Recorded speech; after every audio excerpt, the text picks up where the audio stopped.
Okay mga amigo, karon na dili pa matabisi sa atong babuyan. Mo ni ato ang kuan, ato ang kalingawan sa nga rin si ito para na parang dili masudlag tubig abisan pa og magbagyo. Plastic ato ang gitabon kanya ipigit ang plastic ko.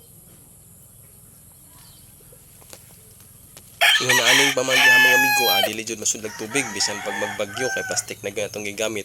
Dili gud makita ang usa akong gibangan ng plastic ay ako din gibangan ng mga amigo, lastiko ra di kana. Ako ra nang gipikit, dali gud kayo walay banbangan ipikit ka lang ko wala na kayo.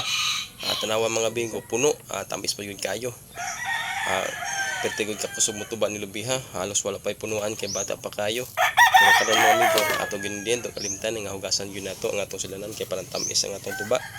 Karon mana mga amigo, tanawa sa ang pikas, grabe sa puno nakita niyo ang pikas nga pa nako pa pero puno kayo. Kani mga amigo, grabe ko grasya ang gihatag sa Ginoo. Pasalamat ud ta kay kanunay ang atong tuba. Bisan ginagmay lang di man tabisi pa babuyan alis sa tadere. Maglingaw-lingaw sa tares to ang lubihan nga do ka bukat ang gisangkutan. Thank you.